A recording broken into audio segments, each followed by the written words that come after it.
Halo, Assalamualaikum warahmatullahi wabarakatuh.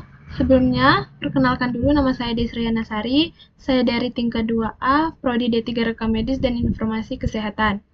Nah, di video kali ini saya akan mengulas kembali materi pada modul 4, yang dimana yaitu berjudul tentang proteksi dan pertukaran informasi kesehatan, stakeholder, dan sistem informasi kesehatan, beserta kasus dari jurnal.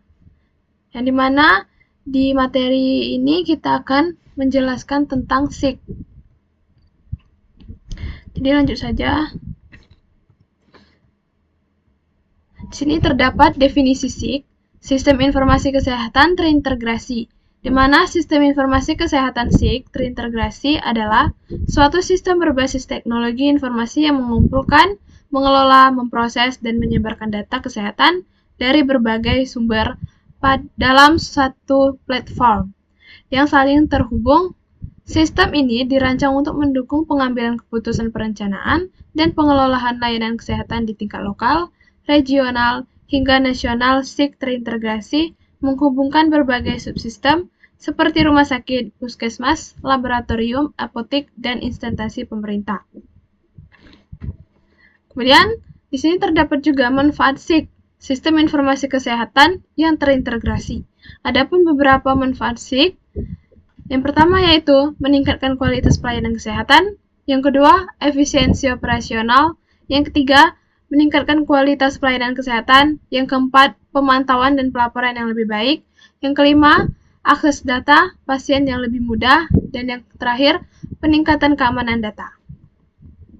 Dan di SIK ini juga terdapat fungsi yang dimana yaitu yang pertama menggabungkan data kesehatan dari berbagai sumber seperti rumah sakit, klinik, puskesmas, atau menjadi satu database yang terpusat. Kemudian yang kedua itu meningkatkan efisiensi kerja yang mempercepat proses pengambilan keputusan dan mengurangi kesalahan data. Yang ketiga, meningkatkan kualitas pelayanan kesehatan yang memungkinkan akses lebih cepat dan akurat terhadap data pasien. Yang terakhir itu mendukung pengambilan kebijakan, yang dimana menyediakan data yang dibutuhkan untuk membuat kebijakan kesehatan yang lebih baik. Kemudian ada PMK nomor 92 tahun tentang penyelenggaraan komunikasi data dalam sistem informasi kesehatan. Tujuannya adanya pengaturan tentang penyelenggaraan komunikasi data adalah untuk menjamin ketersediaan, kualitas, dan akses data kesehatan prioritas dan muatan data lainnya. Yang kedua, mengoptimalkan aliran data kesehatan dari kabupaten atau kota dan atau provinsi, Kementerian Kesehatan atau sebaliknya. Dan yang ketiga, mewujudkan penyelenggaraan sistem informasi kesehatan yang terintegrasi. Adapun implementasi sistem elektronik dalam integrasi SIK, yang dimana yaitu tentang penerapan teknologi informasi dan sistem berbasis elektronik untuk mengelola, menyimpan, memproses, dan mentransfer data kesehatan secara efisiensi antara berbagai fasilitas kesehatan. Tujuan utama dari implementasi ini adalah untuk menciptakan sebuah sistem yang terintegrasi, memungkinkan berbagai pihak dalam sektor kesehatan, seperti rumah sakit, klinik, apotek, laboratorium, dan pemerintah. Untuk berbagai informasi medis secara real-time dan aman guna meningkatkan kualitas pelayanan, efisiensi operasional, dan pengambilan keputusan berbasis data. Pada Sikda, generik modul Dinas Kesehatan Kabupaten atau Kota akan diintegrasi dengan aplikasi komunikasi data atau menggunakan 28 dari 172 dataset prioritas. Dan DIS atau District Health Informasi Software version 2 sebagai dashboard. Integrasi dengan menggunakan DIS 2 ini diperlukan alat bantu untuk mengintegrasi data dari berbagai sumber dan berbagai level organisasi kesehatan, khususnya untuk data agregat. Sumber data dapat berupa yang pertama yaitu pencatatan secara manual atau semanual seperti kertas dan aplikasi spreadsheet.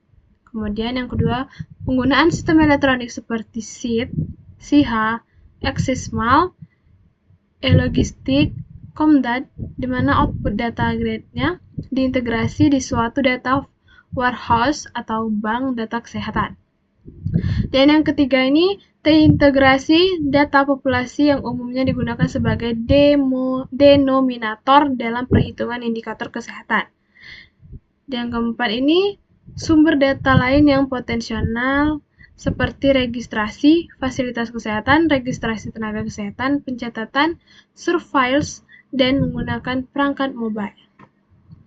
Dan di materi modul 4 ini, saya juga memberikan sebuah contoh soal kasus yang dimana saya telah mencari di jurnal yang 5 tahun ke belakang. Ini tentang Puskesmas. Puskesmas Langsan mengalami kesulitan dalam melakukan pelaporan, di mana data antara satu laporan dari satu program dengan laporan ini dari program lainnya memiliki database yang hampir sama. Di sisi lain, aplikasi untuk membuat berbagai laporan tersebut berbeda, sehingga menimbulkan tumbang tindih dalam pekerjaan. Maka dari itu, Puskesmas Langsan dibutuhkan suatu sistem informasi kesehatan untuk digunakan di daerah, atau puskesmas dan dinas kesehatan, yang disebut Sistem Informasi Kesehatan Daerah atau SIKDA, generik. Pelaksanaan Simpus di Puskesmas Langsan melaksanakan SIKDA generik di Unirka Medis, berpendidikan yang itu D3 Farmasi, S1 Sarjana Kesehatan Masyarakat, analisa penelitian tentang sarana dan prasarana dalam penunjang pengoperasian aplikasi di SIKDA ini sudah berjalan dengan baik. Baiklah, terima kasih. Itulah tadi materi yang telah saya ulas kembali pada modul 4. Dan semoga bermanfaat bagi teman-teman yang menonton, dan terima kasih telah menonton video ini. Kepada teman-teman dan Bapak, Assalamualaikum warahmatullahi wabarakatuh.